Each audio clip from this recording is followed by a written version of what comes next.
No. Legs, 12 o'clock. Where? 12 o'clock. I don't see him. 17. Daddy. Uh-huh. My future. Oh! God. Yeah. Basket alert. Padded, stuffed. How do you know? Been there, done that. Hateful. Truthful. Gaywatch will not be seen tonight, so that we may bring you the following episode of Almost Live. Well, thank you very much.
Don't try to stop me!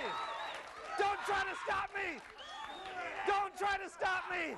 I don't care anymore! I've got nothing left to live for! It's useless! I don't care anymore! I don't care anymore! More! Yes! I don't care anymore. I don't care. Actually, no, don't anyone. No, we gotta stop this. Don't do this at home. Don't do this at home. You all know, we've heard the bad news about movie popcorn this week. This is just terrible. I don't want anyone do this at home. Because as we discovered, this actually is the equivalent, they say, of 8 Big Macs. Do you see that? And they send that in. Of course, I have to say 8 Big Macs would be a hell of a lot cheaper than one. And there's 20.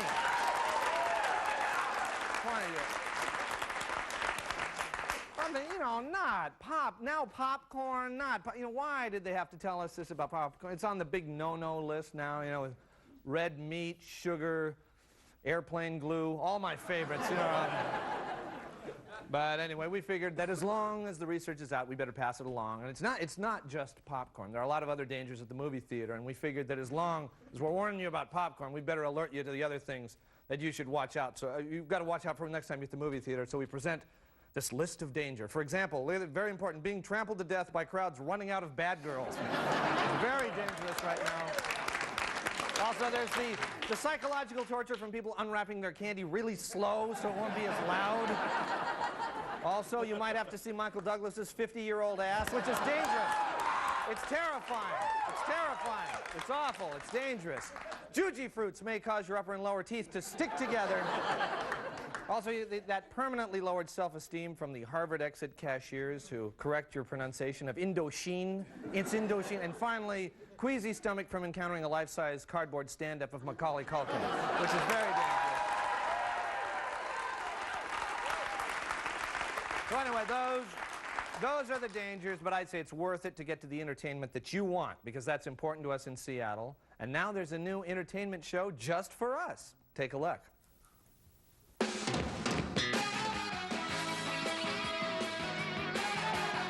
Hello and welcome to Entertainment Tonight Northwest. I'm John Mesh. And I'm Mary Marsh. Tonight's gratuitous sex story is about some unusual studs. Take a look, girls. A new video full of studs is coming out. The studs of the Channel 9 phone bank. Meet Lance. Here's Stuart. And don't forget Horace. Too sexy for my shirt. Too sexy for my shirt. So sexy. The video will be given free to anyone who makes a $5 pledge to the station. Look for those during the next pledge break. John? Let's take a look at what's happening tonight in Northwest Entertainment. The Seattle Rep will be performing a Shakespeare play that no one's ever heard of, and most people will dislike intensely. At the Paramount, there will be some lame band that had one hit in the 70s. And at UW's Beanie Hall, there'll be a reading by an angry woman who's written a book of poetry. Let's turn now to our movie critic, Leonard Martin, who's been finding big mistakes in some of those movies that have been shot in Seattle. Leonard? That's right, Mary. We've all seen those movies made in Seattle and thought, something's not right. Well, here are just a few of the obvious errors I've spotted. Here's a phony scene from Sleepless in Seattle with Tom Hanks watching the 4th of July fireworks from his houseboat on Lake Union.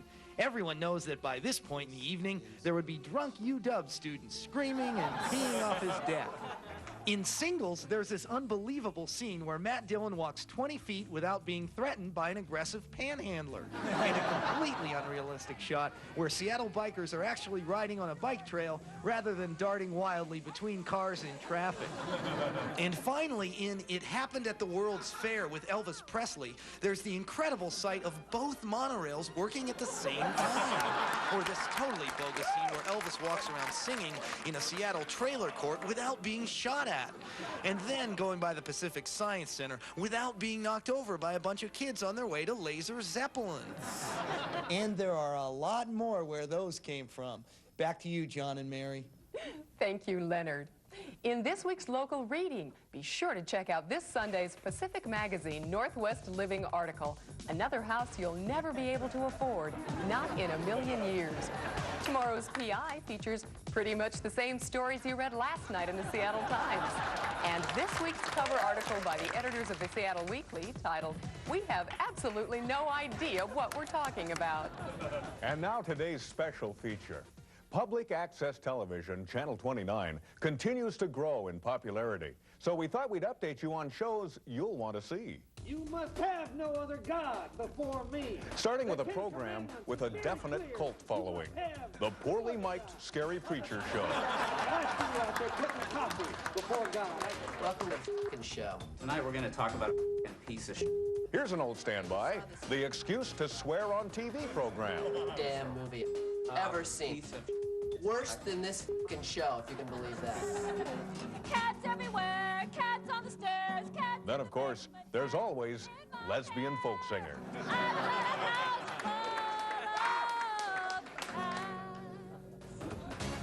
I've got some new pine cones for my pine cone collection that looks like famous people. And finally, this favorite, your spooky neighbor who's learned how to use a video camera. Look at this one, Lucille Ball.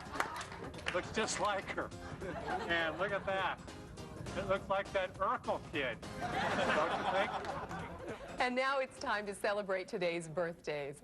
Born on this day were Northwest Afternoon celebrity Cindy Reinhardt, who says she's 39 years old. Again. Candy at the Razzmatazz turns 23. Dan Lewis is 42. His hair turns 6. And finally, Lou Guzzo of Cairo TV is 142 years old. That's it for tonight. Be sure to join us tomorrow on Entertainment Tonight Northwest when we get up close and personal with the groupies of Ken Schramm. We'll leave you tonight with some more music from the lesbian folk singer. See you tomorrow. Good night. Bye-bye. One more time. Let's go to the Katie Lang show. Let's go cut our hair. Let's go have a potluck. Let's go to the Fremont Fair. Okay, all right. All right, stay with us, grab some popcorn, and we'll be right back.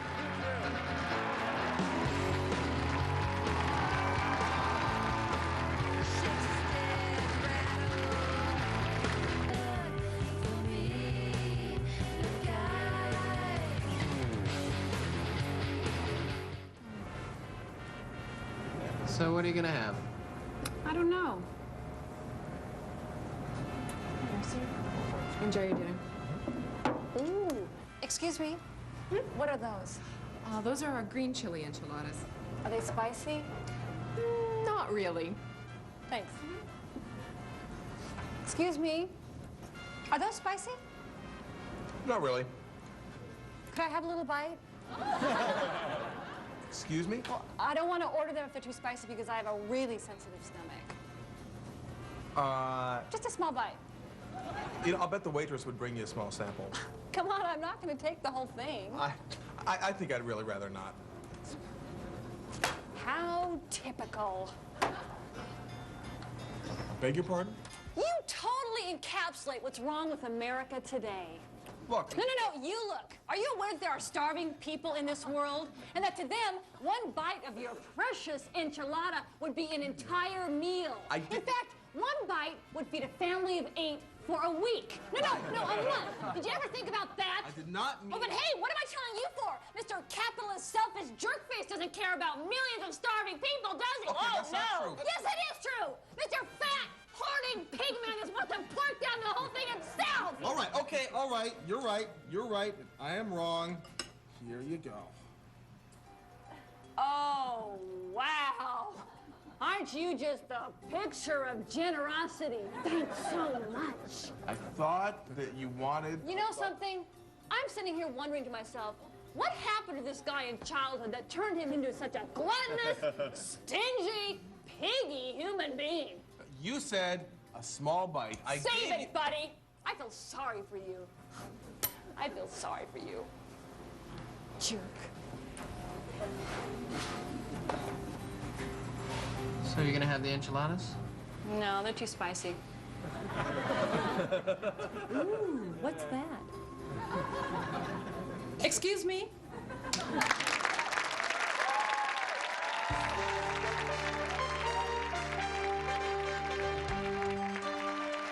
Good evening and welcome to Answer the Question and Please Shut Up, the show that provides a forum for the incredibly vague apologists for the tobacco industry and the insanely overzealous anti-smoking advocates. So let's begin tonight with Mr. Charles Kraft, an attorney for a number of large tobacco companies. Now, Mr. Kraft, you've gone on record as having said that no one's ever died from smoking cigarettes. Is that true? Statistics are misleading, and many of those studies are based solely on statistics. Okay, did you say that cigarettes don't kill people? Smoking has been an American tradition since the days of the founding fathers. They cause cancer. They cause cancer, don't they? Cancer's a relative term.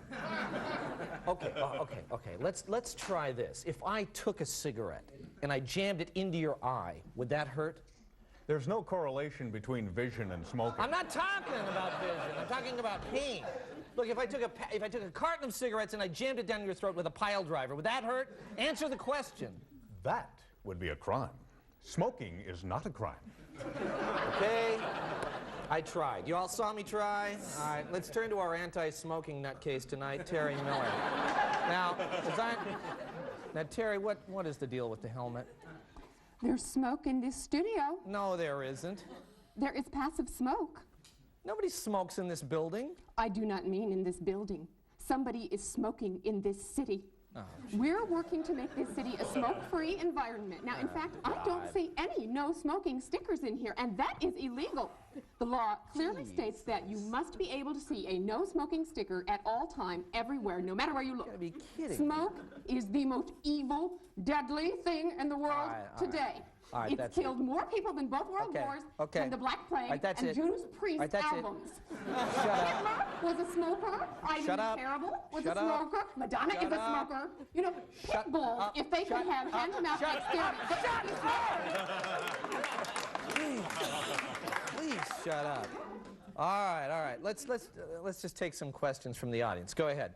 Yeah, I'm the mother of a 5-year-old who loves Joe Campbell. Now, I know all that stuff about him teaching kids to start smoking, but my question is this. Doesn't Joe Campbell's face kind of look like a penis? Yes, it does. Hey, I said shut up, all right? Now, Mr. Kraft, I want you to answer this. It looks like a penis, does it not? Penises have been an American tradition since the days of the founding fathers, you know. Right, all right. Next question, go ahead. I kind of think it looks like a penis. Do you have a question, sir? Oh, yeah. What about weed? Marijuana has been an American tradition. Oh, now you shut up. Now listen, Terry, I want you to answer that question. Fine. The only reason people smoke weed is to get away from the reality of what secondhand smoke is doing to this world. You know how store-bought tomatoes, they don't taste as good as they used to? That's because of secondhand smoke. And when the TV section is missing from your Sunday paper and you get 2 of those Ernst flyers instead, secondhand smoke. All right, that's it. Secondhand smoke killed John F. Kennedy. All right, shut up! Okay, all right, I think I've earned my money this week. I want you to join us next time for another edition of Answer the Question, and please shut up. James Dean. He was killed in a car crash. He was smoking. Crashing cars is an American tradition. Boys like to have fun. There's a wager lost and an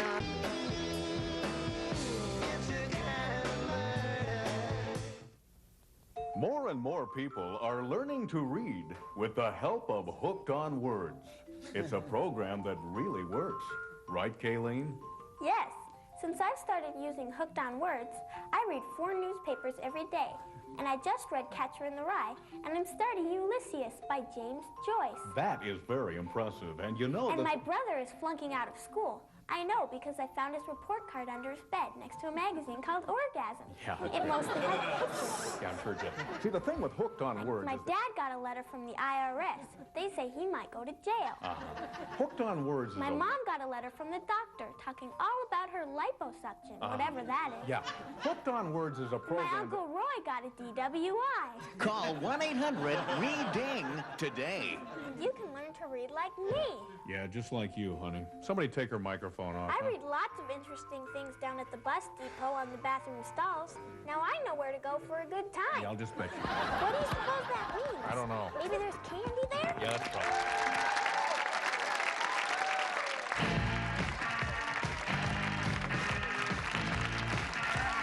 Good evening and welcome to the John Report. I'm John. Here's my report.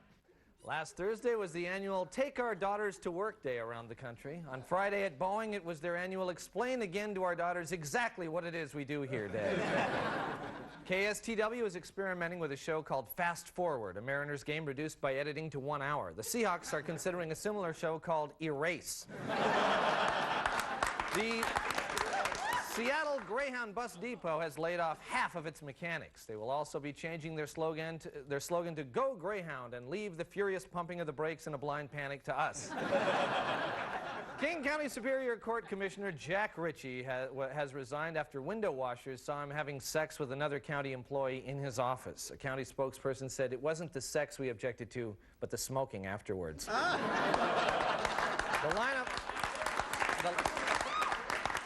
The lineup of acts for the concerts at the Gorge this summer will include Crosby, Stills and Nash, James Taylor, and the Moody Blues. Promoters also say that fans knocking over barriers and rushing the stage shouldn't be as much of a problem this year. Customs officials say opium is being smuggled into Seattle in more and more creative packages, like the lining of pillows. They say this is much more difficult to detect than the old stuff that came in a big box marked "Warning, contains opium." In the first round of the NFL draft, the Seahawks drafted Sam Adams. In the second round, they picked Red Hook. An aide to Senator Packwood says he's encouraged by a recent poll that shows the number of people demanding the senator's resignation is down from 62 to 58%. The aide later retracted his statement when it was found that the 4% in question now want to see Packwood caned. Finally, tickets for this summer's Grateful Dead concerts at the Seattle Center go on sale tomorrow morning at 8 a.m. For those Deadheads watching, that's about 16 and a half joints from now. This has been the John Report. Thank you. We'll be right back.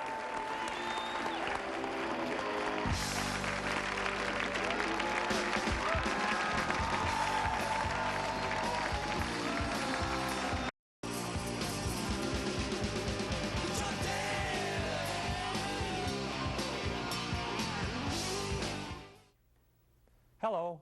You may recognize me as Bob Nelson, one of the performers here on Almost Live, which would be correct because that, in fact, is who I am. I also like to work in my garden. Anyway, I don't often do this, come out and talk to you directly, but, well, it's springtime, and frankly, I want to go to your prom. We all do.